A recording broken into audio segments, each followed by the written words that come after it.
तो ब्रेक के बाद स्वागत है आपका। आप देख रहे हैं शेयर बाजार सबका अधिकार, जहां हम आपके सवालों का जवाब देते हैं। तो चलिए इस शो का मैं आपको बता देता हूं कि आपको सवाल कैसे पूछना है। आपके स्क्रीन के एक हिस्से में क्यूआर कोड फ्लैश होगा, उस क्यूआर कोड को आप स्कैन करिए, जिसके जरिए आप अपने सवाल आप हमें भेज सकते हैं व्हाट्सएप के जरिए। सवाल पूछने का एक फॉर्मेट भी बता देता हूं। आपको अपना नाम बताना है, कौन से स्टॉक में आपकी खरीदारी है, कौन से लेवल से लिया है और खासकर आपका नजरिया क्या है। आप शॉर्ट टर्म के लिए होल्ड करना चाहते हैं या लॉन्ग टर्म के लिए। इससे हमारे गेस्ट को काफी आसानी हो जाती है आपके सवालों पर जवाब देने के लिए। साथ ही साथ इस सेगमेंट पे हम ना सिर्फ स्टॉक स्पेसिफिक, लेकिन कोई भी स्ट्रैटेजी रिलेटेड डाउट है या टर्म रिलेटेड डाउट है, हम वो भी लेते हैं। तो आप उस रिलेटेड सवाल भी हमें भेज सकते हैं। तो चलिए शो को आगे बढ़ाते हैं। और सचिन जी, मैं आपके पास ही आऊँगा। ज़रा बिरला सॉफ्ट देखिए, ये स्टॉक कैसा नज़र आ रहा है। कल इसके नतीजे आए थे, हम देख रहे हैं कि अगर रेवेन्यू देखें तो थोड़ा सा गिरता हुआ नजर आया था, प्रॉफिट 8% गिरता हुआ नजर आया था। अगर हम चार्ट में भी देखें तो आज कुछ 1 ईयर लो पे छू चुका है, लेकिन वहाँ से कुछ 4-4.5% का एक रिकवरी भी दे चुका है। तो बताइए, इतना गिरने के बाद मल्टी मंथ एक्चुअली 1.5 साल के लो पे ट्रेड करने के बाद क्या यहाँ से कुछ अपॉर्चुनिटी, रिस्क टू रिवॉर्ड कुछ अच्छा नजर आ रहा है? बिल्कुल अंश, देखिए अगर मीडियम टू लॉन्ग टर्म के पॉइंट ऑफ व्यू से अगर हम बात कर रहे हैं यहाँ पे, सो डेफिनेटली एक अच्छा स्टॉक है। प्रीवियसली भी हमने एक अच्छे गेन्स पर्टिकुलर स्टॉक्स में आते हुए देखे हैं। एंड रिसेंटली करीब सितंबर मंथ के आसपास के लोज के पास से जो है वो वो लेवल्स को टेस्ट करता हुआ नजर आया। वहां से एक फर्दर रिकवरी हमने अपसाइड में आती हुई देखी है। इंपॉर्टेंट लेवल्स हैं विच इज नियर अराउंड 470। मुझे लगता है 470 जब तक ये लेवल्स इंटैक्ट है, पॉसिबिलिटीज है वापस से एक रिबाउंड देखने की। और टाइम फ्रेम अगर हम यहाँ पर चूज करें लाइक 5 to 6 मंथ्स और मोर देन दैट का, सो पॉसिबली एक अच्छी रिकवरी यहाँ पर एक्सपेक्टेड है। अपसाइड पोटेंशियल्स मुझे वापस से लग रहे हैं करीब 500 510 इन लेवल्स के ऊपर जैसे स्टॉक सस्टेन हो जाएगा, सो पॉसिबिलिटीज बनेगी अगेन से 580 और 650 तक के लेवल्स को चेस करने की। सो डाउन साइड 470 के आसपास के स्टॉप लॉस के साथ में one can look for the by around 510 के आसपास से। और अपसाइड पोटेंशियल्स यस बिल्कुल लग रहा है, एक अच्छे रिवर्सल साइन यहाँ पर बनते हुए नजर आ रहे हैं पर्टिकुलर स्टॉक में। सो बाइंग की सलाह रहेगी, but strictly stop loss follow करना रहेगा। और ये सलाह बिरला सॉफ्ट पर आती हुई, लेकिन चलिए अब यहाँ पे लगातार बाजार में जो गिरावट हो रही है और ये गिरावट थमने का नाम नहीं ले रही है। कारण मोटा मोटा हम सब जानते हैं, लेकिन एक डिटेल विश्लेषण लेकर डिम्पी कालरा हमारे सहयोगी जुड़े हुए हैं। डिम्पी, लगातार बाजार की ओपनिंग आप ही करते आ रहे हैं और लगातार सेशंस में आप देख रहे हैं कि कितना गिरावट में घुल रहा है बाजार, और दिन चढ़ते चढ़ते गिरावट गहरा जाती है। अहम लेवल पर बाजार पहुंच गया है जहां पर पिछले दफे का जो लो है वो भी हो सकता है कि हम टेस्ट कर लें। अब ये बताइए, सीधा सीधा मोटा मोटा अगर हम मुख्य कारण समझना चाहें तो वो क्या हो सकते हैं?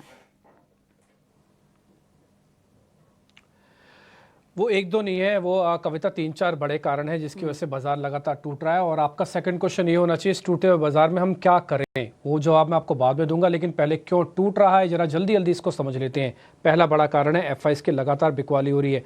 बजट अच्छा आया, सरकार अच्छी बन गई, आरबीआई ने कट कर दिया, आपकी ग्रोथ रेट अभी भी ठीक है, अमूमन ज़्यादातर चीज़ें आपको ठीक दिखी, लेकिन एफआईज नहीं आए।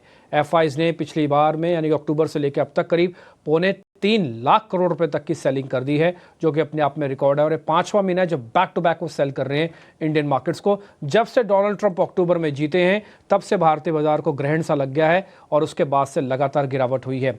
दूसरी इंपॉर्टेंट बात, बॉन्ड यील्ड्स का बढ़ना। अगर इक्विटी में पैसा नहीं आएगा तो पैसा सेफ हेवंस को ढूंढेगा, वो गोल्ड को ढूंढेगा, बॉन्ड्स को ढूंढेगा, क्रिप्टो को ढूंढेगा, वहाँ पे जा रहा है। दूसरी इंपॉर्टेंट बात, फेड ब्याज दरें नहीं घटा रहा। फेड कहता है कि हमें चिंता है और हमारी अभी कैलकुलेशंस नहीं कह रही हैं। तो जब ब्याज दरें नहीं घटेंगी तो ग्लोबल ब्याज दरें नहीं घटेंगी, एक माहौल नहीं बनेगा ब्याज दरें घटाने का। हमारे सेंट्रल बैंक ने कोशिश की ब्याज दरें घटाने की, लेकिन वो अकेला क्या करेगा। तीसरी इंपॉर्टेंट बात, इस बार के क्वार्टरली नंबर्स भी बहुत अच्छे नहीं थे। वो नंबर इतने एग्रेसिव नहीं थे कि बाजार को एक जगह से, एक दलदल से निकाल के ऊपर बिठा पाए। वो भी खराब इस बार नंबर्स रहे हैं। चौथी इंपॉर्टेंट बात, डॉलर के मुकाबले रुपया लगातार कमज़ोर हुआ है और हम एक इंपोर्ट ओरिएंटेड इकोनॉमी है। हमारे लिए हमारी करेंसी बहुत स्ट्रांग होना बहुत ज़रूरी है।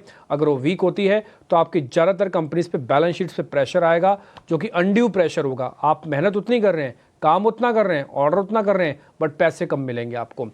चौथी इंपॉर्टेंट बात, ज़्यादातर एक्सपर्ट्स ये कहते हैं कि अभी भी वैल्यूएशन का कंसर्न है, क्योंकि स्मॉल और मिड कैप काफ़ी तेज़ी से बढ़े थे, 50% तक का राइज आ गया था, अभी तो सिर्फ अपने हाई से वो 17% ही टूटे हैं। तो कुछ मानना है कि अभी वैल्यूएशन थोड़ी चिंता की बात है। और एक और नया शुरू हुआ है जिसको हम कहते हैं ट्रेड वॉर।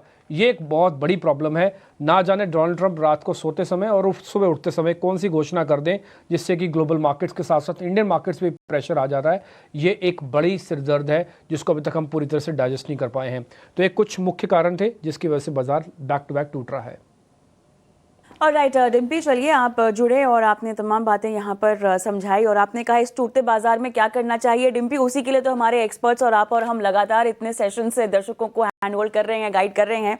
लगातार दर्शक 18 स्वदेश देख रहे हैं और हमारे एक्सपर्ट्स की नसीहत भी मान रहे हैं। बहुत बहुत धन्यवाद आपका डिम्पी। हम आगे बढ़ते हैं और चलिए यहाँ पर व्हाट्सएप के जरिए हम SBI कार्ड पर एक सवाल लेंगे। हमारे दर्शक सनी पाठक का ये सवाल है। सचिन, इनकी बाइंग प्राइस जो इन्होंने दी है हमें जानकारी के मुताबिक 783 है इस स्टॉक में। व्हाट्सएप पर हैं तो हमारी इनसे बातचीत नहीं हो पा रही, लिहाजा मैं नहीं जान नहीं पा रही हूँ कि इनको कितना और रुकना होगा। लेकिन इस बाइंग प्राइस में आप इनको और कितनी रुकने की सलाह दे सकते हैं? मुनाफे में अगर इजाफा करना हो तो अगर नियर टर्म आउटलुक चार्ट्स के हिसाब से आप बता पाएं तो क्या दिखा रहा है? जी 783 से बाइंग है, near to the buying, like CMP जो है वो उनके बाइंग प्राइस के आसपास ही है और चार्ट स्ट्रक्चर अच्छा लग रहा है। देखिए डेली हो और वीकली हो, कोई भी चार्ट स्ट्रक्चर अगर हम यहाँ पे देखें तो एक पॉजिटिव साइड मोमेंटम एक्सपेक्टेड है नियर टू शॉर्ट टर्म के लिए। इमीडिएट ब्रेकआउट्स जोन से करीब 820 के, जो कि हमने प्रीवियस ट्रेडिंग सेशंस में यहाँ पे आते हुए देखे, but unfortunately because of the market downside momentum market यहाँ पर सस्टेन नहीं हुआ particular stock.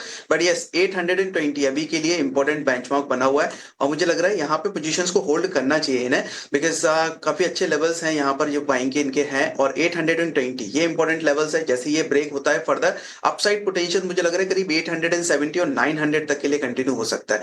So near to short term में ये टारगेट्स रहेंगे 900 के, जो कि एक्सपेक्टेड रहेंगे कमिंग डेज में पर्टिकुलर स्टॉक के अंदर। पोजीशंस में बने रहने की सलाह रहेगी एंड डाउन साइड में एक स्टॉप लॉस जरूर सजेस्ट करूंगा स्ट्रेट के अंदर, और वो स्टॉप लॉस जोन रहेंगे करीब 730 बिलो के। So below the level of 730 ये एक स्टॉप लॉस प्लेस कर सकते हैं। अपसाइड पोटेंशियल्स 870 और 900 तक के लिए लग रहा है। पोजीशंस में बने रहिए, 900 के आसपास अगर पोजीशन लेवल्स आते हैं तो प्रॉफिट बुक करने की सलाह रहेगी वहां पे।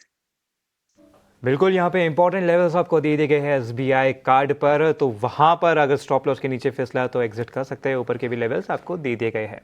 तो चलिए अगले दर्शक के साथ जुड़ जाते हैं। हमारे साथ उमेश जुड़ चुके हैं। Umesh, good morning. बताइए उमेश साहब। मेरे पास में तो बताने को कुछ नहीं है, मैं तो बहुत बड़ा लॉस के अंदर हूँ। मेरे पास बैंक ऑफ बड़ौदा के भी शेयर हैं, मेरा पोर्टफोलियो काफी बड़ा है जी। ये बैंक ऑफ बड़ौदा मेरे को रोज ही बर्बाद कर रहा है, क्या करना चाहिए? जी बिल्कुल, आप कितने समय तक रख सकते हैं इसे? अब I am an old man okay, और वैसे मैं डायलिसिस पे जाता हूँ, तो अब तो मेरे पास इन्वेस्टमेंट का यही एक तरीका रह गया और कोई तरीका ही नहीं है, तो लॉन्ग टाइम रख सकता हूँ मैं। ठीक है। सचिन जी, आपके पास आना चाहूँगा। आपने सुना होगा अभी उमेश जी से हमने बात की, तो थोड़ा ज़रा अच्छे से देखिए चार्ट में यहाँ पे आपको क्या नज़र आ रहा है। 267 से इनकी खरीदारी है, वहाँ से देखें तो स्टॉक करीबन 20% गिर चुका है। 57,500 का यहाँ पे लॉस होता हुआ भी नज़र आ रहा है। और दरअसल 267 का लेवल देखें तो ये वही लेवल है, अगर नवंबर और दिसंबर में देखें पिछले साल का, तो वहाँ तक ही जाके रेजिस्टेंस लेके नीचे आया था, तो काफ़ी एक स्ट्रॉन्ग रेजिस्टेंस के तौर पे एक्ट करता हुआ तो नज़र आया था। लेकिन इतना गिरने के बाद क्या यहाँ से कुछ रिवर्सल के साइंस नज़र आ सकते हैं? साथ ही साथ एक स्टॉप लॉस भी बता दीजिए।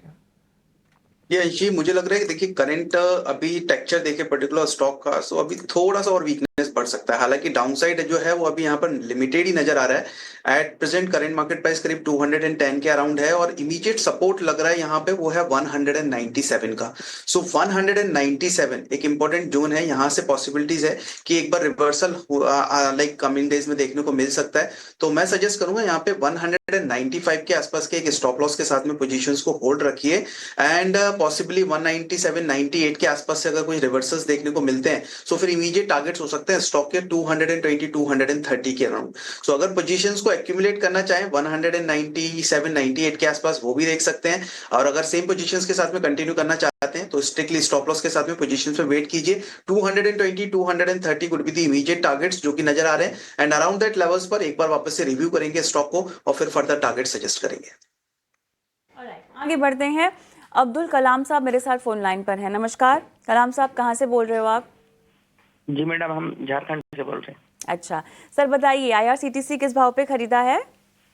मेरा एवरेज प्राइस है 1005 और 506 शेयर है मैडम।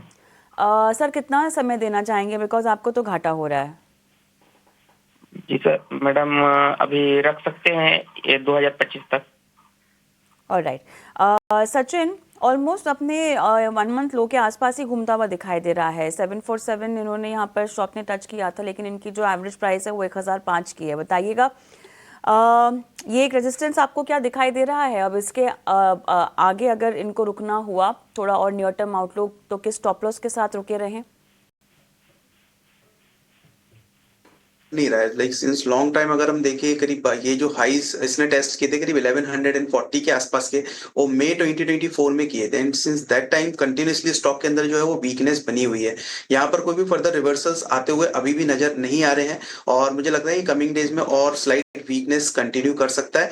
लोअर साइड में एक सपोर्ट्स लेवल जो आ रहे हैं वो आ रहे हैं नियर अराउंड 670 के आसपास में। सो करेंट मार्केट प्राइस से अगर देखें यहाँ पर तो अगेन करीब 70 पॉइंट्स 80 पॉइंट्स का और ड्रॉडाउन एक्सपेक्टेड है। मेरे हिसाब से पोजीशंस को यहाँ से एग्जिट करिए अगर कर सकते हैं तो, और कुछ अच्छे स्टॉक्स के अंदर, बिकॉज अभी के टाइम पर अगर देखें तो मार्केट के अंदर जिस तरीके का फॉल है, देयर आर मल्टीपल स्टॉक्स जो कि एक अच्छे प्राइस पर जून पर आ चुके हैं। तो मुझे लगता है IRCTC से एग्जिट करके किसी अच्छे स्टॉक्स के अंदर पैसा इन्वेस्ट कर सकते हैं। यहाँ पर मेरे हिसाब से एग्जिट करने की सलाह रहेगी, बट इन केस अगर ये एग्जिट नहीं लेते हैं तो फिर स्ट्रिक्टली स्टॉप लॉस जो है वो 650 का मेंटेन कीजिएगा और उसके साथ में बने रहिएगा। और अगर एग्जिट कर लेते हैं तो वो बेटर स्ट्रेटेजी रहेगी, एग्जिट करके अपने पैसे को कहीं और दूसरी जगह पे इन्वेस्ट कर सकते हैं किसी अदर स्टॉक्स के अंदर। बिल्कुल, तो यहाँ पे एग्जिट करने की सलाह IRCTC पे, लेकिन अगर फिर भी होल्ड करना चाहते हैं तो 650 का एक स्ट्रिक्ट स्टॉप लॉस यहाँ पे बता दिया गया है। लेकिन सचिन जी, व्हाट्सएप पे भी कई सवाल आ रहे हैं। यहाँ से अनिल कुमार जी का सवाल है। सबसे पहले तो भारतीय एयरटेल पे 50 शेयर होल्ड कर रहे हैं 1696 के भाव से। करंटली देखें तो एयरटेल उसके ही आसपास ट्रेड करता हुआ नजर आ रहा है। पिछले 3 सेशन से यहाँ पर ही घूम रहा है, तो यहाँ पर तो आप बताइए क्या राय बन रही है? साथ ही साथ इनका एक और स्टॉक है जोमैटो, यहाँ पे भी देखें तो 100 शेयर होल्ड कर रहे हैं करीबन 299 300 के भाव से। वहां से देखें तो स्टॉक करीबन 25% गिर चुका है। तो दोनों स्टॉक पे राय बता दीजिए और साथ ही साथ एक स्टॉप लॉस भी बता दीजिए। सबसे पहले बात करेंगे यहाँ पर भारतीय एयरटेल की। अच्छा स्ट्रक्चर है, काफी पॉजिटिव मोमेंटम्स हमने प्रीवियसली यहाँ पे आते हुए देखे हैं, और इस नेगेटिव मार्केट में भी स्टॉक जो है वो सस्टेन होता हुआ नजर आ रहा है ऑन दी हायर साइड में। सो भारतीय एयरटेल में बने रहने की सलाह रहेगी। स्टॉप लॉस 1550 बिलो का रखना रहेगा। अपसाइड में पोटेंशियल्स नजर आ रहे हैं, मुझे लग रहा है करीब 1750 1780 ये टारगेट्स जो है वो नियर टर्म में हमें देखने को मिल सकते हैं। सो भारतीय एयरटेल में 1550 बिलो के स्टॉप लॉस के साथ में होल्ड करने की सलाह है। एंड बात करते हैं जोमैटो की। सो जोमैटो में ओवरऑल स्ट्रक्चर अगर देखें तो वो पॉजिटिव साइड का ही है। अभी देखिए हायर साइड से कुछ वीकनेस यहाँ पे कंटिन्यू हुई है, बट इमीडिएट सपोर्ट्स हैं स्टॉक के विच इज नियर अराउंड 195 के आसपास में। तो यहाँ पर भी पोजीशंस में बने रहिए। 195 का एक स्ट्रिक्टली एक स्टॉप लॉस फॉलो कीजिएगा। मुझे लग रहा है करीब 205 200 इस एरिया तक और थोड़ा सा मोमेंटम हो सकता है डाउन साइड में देखने को मिले, बट अराउंड 200 के आसपास से स्टॉक के अंदर एक रिवर्सल आना चाहिए। सो 195 बिलो के स्टॉप लॉस के साथ जोमैटो में भी बने रहने की सलाह रहेगी, और 200 के आसपास से अगर रिवर्सल मिलता है तो इमीडिएट टारगेट्स हो सकते हैं 240 250 तक के। ऐप के जरिए वासु गुप्ता का हम सवाल लेंगे। टाटा मोटर्स में इन्होंने खरीदारी कर रखी है और इनकी बाइंग प्राइस ये 833 बता रहे हैं। 682.5 के आसपास फिलहाल स्टॉक घूमता हुआ दिखाई दे रहा है। Sachin, again range bound almost 760 से लेके यहाँ पर 687 तक के लेवल्स ही हम देख रहे हैं पिछले 1 महीने में जहाँ पे स्टॉक मूव कर रहा है। लेकिन अब इनका नियर टर्म आउटलुक ही हम जान पाएंगे, बिकॉज फोन लाइन पर हमारे पास है नहीं। बताइएगा क्या रेकमेंड करेंगे आप इनको? वेल कविता जी, पूरे ऑटो अगर स्पेस में हम देखें तो यही एक काउंटर था जो कि अंडर परफॉर्म करता हुआ काफी लंबे समय से नजर आ रहा है। काफी इंपॉर्टेंट जोन्स थे करीब 800 के आसपास, जिसका हमने एक ब्रेकडाउन देखा, एंड आफ्टर दैट 750 740 के आसपास के एक लेवल्स बन रहे थे, वो भी फर्दर ब्रेक होते हुए नजर आए। स्ट्रक्चर अभी भी वीक ही नजर आ रहा है। करीब ओवरऑल अगर हम देखें तो करीब एक रिट्रेसमेंट यहाँ पर ड्रॉ किया हुआ है मैंने, करीब 61.8% के रिट्रेसमेंट जोन्स थे करीब 700 के आसपास, उसके नीचे भी स्टॉक जो है वो स्लिप होता हुआ दिखाई दे रहा है। पॉसिबिलिटीज मुझे लग रही है और फर्दर ड्रॉ डाउन यहाँ पे कंटिन्यू होने की, और डाउन साइड में जो टारगेट्स हो सकते हैं वो 650 के आसपास के हो सकते हैं। मुझे लग रहा है कि अगर लाइक नियर टर्म के लिए देख रहे हैं पोजीशन से एग्जिट करिए, बेटर रहेगा। 650 640 कुड बी दी टारगेट, जो कि हमें कमिंग डेज में यहाँ पे देखने को मिल सकते हैं। बट अगर इनका चूंकि अगर टाइम होरिजन थोड़ा सा मीडियम टू लॉन्ग टर्म के लिए है, सो आई वुड सजेस्ट कि 600 के नीचे के स्टॉप लॉस के साथ में वेट कीजिए, बिकॉज 650 640 अराउंड दैट लेवल से हो सकता है कि एक रिकवरी मूव जो है वो पर्टिकुलर स्टॉक में देखने को मिले। सो अगर लॉन्ग टर्म के लिए देख रहे हैं 600 बिलो के स्टॉप लॉस के साथ होल्ड कीजिए, बट अगर नियर टर्म के लिए देख रहे हैं सो पोजीशंस में कोई भी पुल बैक मिलता है वापस से 700 के आसपास में, तो एग्जिट करने की सलाह रही। बिल्कुल, तो यहाँ पे इंपॉर्टेंट लेवल्स आपको टाटा मोटर्स पे दे दिए गए हैं सचिन जी की तरफ से। आगे बढ़ने से पहले एक बार बता देते हैं, हमारा जो 1040 का सेगमेंट था, ऑप्शन के चैंपियन ध्वनि पटेल ने एक कॉल दिया था यहाँ पे, और हम देख रहे हैं कि जो इनका जो कॉल था HCL टेक पे 1720 के स्ट्राइक प्राइस पे पुट ऑप्शन लेने का दिया गया था, और जो टारगेट दिया गया था वो जस्ट अभी थोड़ी देर पहले ही अचीव हो गया, तो आधे घंटे के पहले इनका टारगेट अचीव होता हुआ नज़र आ रहा है।